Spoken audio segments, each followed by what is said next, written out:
నమస్తే friends, welcome back to our channel. Friends, ఒకవేళ మీకు కనుక కీళ్లు, మోకాళ్ళు, చేతులు, శరీరంలో ఎక్కడైనా పదే పదే తరచుగా నొప్పులు వస్తూ ఉంటే మీకు కీళ్లవాతం వచ్చింది అని ఒక సంకేతంగా భావించవచ్చు. అయితే చాలా మంది కీళ్లవాతం అనగానే భయపడుతూ ఉంటారు. ఎందుకంటే ఇది రావడానికి ముఖ్యమైన కారణాలు చాలా మందికి తెలియదు. ముఖ్యంగా ఈ రోజుల్లో కీళ్లవాతం రావడం అందరిలో సర్వసాధారణం అయిపోయింది.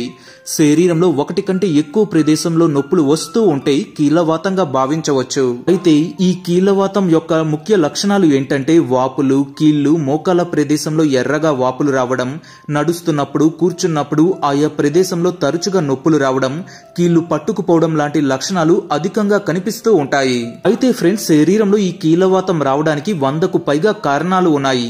కీళ్లవాతం సాధారణమైన చిన్న నొప్పిగా మొదలయ్యి పట్టించుకోకుండా నిర్లక్ష్యం చేస్తే కొన్ని సంవత్సరాలకి భయంకరమైన కీళ్లవాతంగా మారుతుంది. ముఖ్యంగా కీళ్లవాతం శరీరంలో యూరిక్ యాసిడ్ పెరిగిపోవడం వల్ల వస్తుంది. శరీరంలో యూరిక్ యాసిడ్ అధికంగా పెరిగిపోతే దీన్ని శరీరం యూరిన్ రూపంలో బయటకు పంపించి వేస్తుంది. ఈ ప్రక్రియ జరగడానికి మన శరీరంలో ఉండే కిడ్నీలు ప్రధానమైన పాత్ర పోషిస్తాయి. అయితే ఎప్పుడైతే శరీరంలో కిడ్నీలు సక్రమంగా పనిచేయకపోతే యూరిక్ యాసిడ్ శరీరంలో విపరీతంగా పెరిగిపోతుంది. దీనివల్ల ఇది మెల్లమెల్లగా కీళ్లు, మోకాలలో పేరుకుపోతుంది. ఇదే ముఖ్యమైన కారణం కీళ్లవాతం రావడానికి. అలాగే ఈ కీళ్లవాతం వంశపారంపర్యంగా అంటే జెనెటిక్ గా వచ్చే అవకాశం కూడా ఉంది. చాలా మంది కీళ్లవాతం రాగానే విపరీతంగా మందులు వాడుతూ ఉంటారు. అయితే కొంతమందికి ఈ మందులు పనిచేస్తాయి. అలాగే కొంతమందికి చాలా కాలం వరకు ఈ మందులు అస్సలు పనిచేయవు. ఎక్కువ కాలం మందులు వాడటం వల్ల శరీరంలో ఎన్నో సైడ్ ఎఫెక్ట్స్ వస్తూ ఉంటాయి. అందుకే ఈ రోజు ఈ వీడియోలో నేను మీకు ఈ సమస్యను మందులతో పాటు ప్రకృతిలో దొరికే నేచురల్ పదార్థాలతో చాలా తొందరగా ఎలా నివారించుకోవచ్చో వివరంగా చెబుతాను. దీనివల్ల మీరు ఇంట్లోనే మీకు మీరే ఈ సమస్యను సులభంగా నయం చేసుకోవచ్చు. అయితే ఫ్రెండ్స్, ఆ రెమెడీస్ ఏమిటో తెలుసుకునే ముందుగా ఈ వీడియో పూర్తిగా చూసిన తర్వాత ఈ వీడియో కనుక మీకు నచ్చినట్లయితే లైక్ చేయడం మాత్రం మర్చిపోకండి. ఎందుకంటే లైక్ చేయడం వల్ల ఇలాంటి మరిన్ని వీడియోస్ మీకోసం చేయడానికి మోటివేషన్ ఇచ్చిన వాళ్ళవుతారు. మొదటి పదార్థం సొంటి. ఫ్రెండ్స్, సొంటి మన ఇంట్లో సులభంగా దొరికే ఒక పదార్థం. దీని సహాయంతో మనం కీళ్లవాతంని నయం చేసుకోవచ్చు. సొంటిని చిన్న ముక్కలుగా కట్ చేసి పౌడర్ తయారు చేసుకోండి. లేదా మార్కెట్లో మీకు సొంటి పౌడర్ కూడా దొరుకుతుంది. దాన్ని ఉపయోగించండి. మీరు ఒక 6 చెంచాల సొంటి పౌడర్ తీసుకొని అందులో 6 చెంచాల జీలకర్ర పొడి మరియు 3 చెంచాల నల్ల మిరియాల పొడి వేసి వీటన్నిటిని బాగా కలుపుకోవాలి. ఇలా తయారు చేసుకున్న ఈ పౌడర్ ని 1/2 చెంచా మోతాదులో 1 గ్లాసు గోరువెచ్చని నీళ్ళలో కలుపుకొని తాగండి. ఇలా రోజుకి 3 సార్లు తాగండి. ఉదయాన్నే బ్రేక్ఫాస్ట్ చేసే అరగంట ముందుగా తాగండి. మధ్యాహ్నం భోజనం చేసే 45 నిమిషాలు ముందుగా తాగండి. అలాగే రాత్రి డిన్నర్ చేసే 45 నిమిషాలు ముందుగా తాగండి. ఇదే కాకుండా రోజు ఒక చిన్న ముక్క అల్లం తినడం వల్ల శరీరంలో రక్తం క్లీన్ అవుతుంది. అలాగే యాపిల్ సైడర్ వెనిగర్ లో పోషక తత్వాలు అధికంగా ఉంటాయి. ఇందులో ముఖ్యంగా మెగ్నీషియం, పొటాషియం, ఫాస్ఫరస్ అధికంగా ఉంటాయి. దీన్ని ఉపయోగించడం వల్ల కీళ్ల నొప్పుల నుంచి మంచి ఉపశమనం కలుగుతుంది. ఇది కీళ్ల దగ్గర పేరుకుపోయే యూరిక్ యాసిడ్ శాతాన్ని తగ్గిస్తుంది. దీనికోసం మీరు 1 గ్లాసు గోరువెచ్చటి నీళ్లు తీసుకొని అందులో 1 చెంచా యాపిల్ సైడర్ వెనిగర్ మరియు కొద్దిగా తేనె కలుపుకొని రోజు ఉదయాన్నే ఖాళీ కడుపుతో తాగితే మంచి ఫలితం కనిపిస్తుంది. ఈ రెమెడీ కీళ్లవాతం, కీళ్ల నొప్పుల నుంచి మీకు మంచి ఉపశమనం కలిగిస్తుంది. అలాగే శరీరంలో పేరుకుపోయే అధిక కొలెస్ట్రాల్ కరిగించి శరీర బరువుని తగ్గిస్తుంది. ఇదే కాకుండా పసుపుని రోజు ఉపయోగించడం వల్ల వాపులు తగ్గుతాయి. కీళ్లవాతం వల్ల వచ్చే వాపులు తగ్గించడానికి ఇది అద్భుతంగా పనిచేస్తుంది. మార్కెట్ లో మీకు పసుపు క్యాప్సూల్స్ దొరుకుతూ ఉంటాయి. ముఖ్యంగా 500 mg మరియు 1000 mg రూపంలో ఈ క్యాప్సూల్స్ దొరుకుతుంటాయి. మీరు వాటిని వాడవచ్చు. లేదా వేడి పాలల్లో కొద్దిగా పసుపు కలుపుకొని కూడా తాగవచ్చు. రోజు రాత్రి నిద్రపోయే అరగంట ముందుగా పసుపు పాలు తాగి పడుకోండి. మంచి ఉపశమనం కలుగుతుంది. కీళ్లవాతం సమస్య ఉన్న వాళ్ళు ఆవ నూనెతో మాలిష్ చేసుకుంటే మంచి ఉపశమనం కలుగుతుంది. ముఖ్యంగా కీళ్లు పట్టుకుపోవడం అలాగే కీళ్ల నొప్పులు రెండూ తగ్గుతాయి.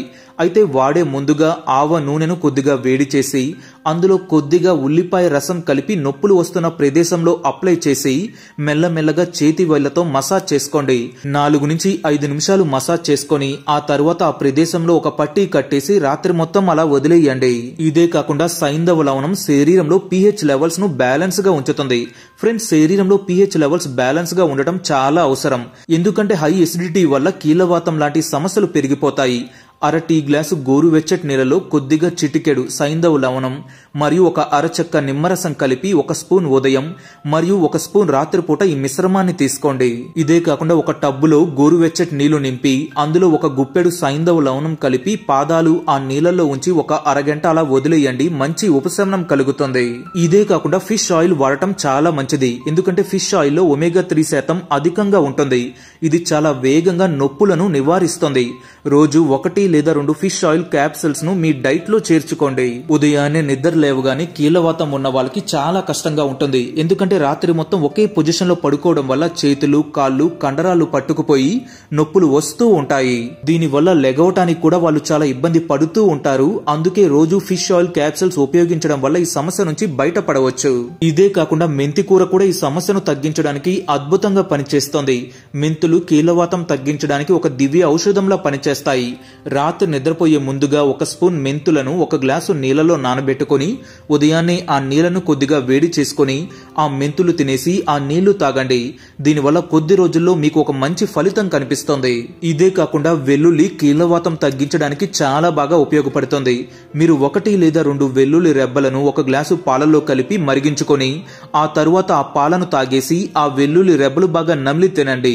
దీని వలన మంచి ఉపశమనం కలుగుతుంది. అయితే ఈ పాలను భోజనం చేసిన 1 లేదా 2 గంటల తరువాత తీసుకోండి. మీరు కావాలి అనుకుంటే రాత్రి డిన్నర్ చేసిన తరువాత తీసుకోవచ్చు.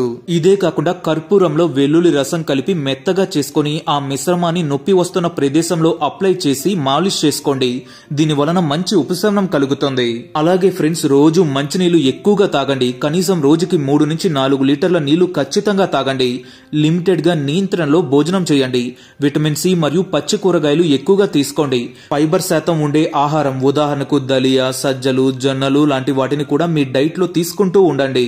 అయితే ఫ్రెండ్స్, నొప్పులు మరీ విపరీతంగా ఎక్కువగా ఉంటే డాక్టర్ ని అప్పటికప్పుడు ఖచ్చితంగా సంప్రదించండి. అలాగే ఆయుర్వేద చిట్కాలు కూడా ఉపయోగిస్తూ ఉండండి. సో ఫ్రెండ్స్, చూసారు కదా, మరి మీకు కనుక ఈ వీడియో నచ్చినట్లయితే లైక్ చేయండి, షేర్ చేయండి. అలాగే ఇలాంటి మరిన్ని లేటెస్ట్ వీడియోస్ కోసం మా ఛానల్ ని సబ్స్క్రైబ్ చేసుకోండి.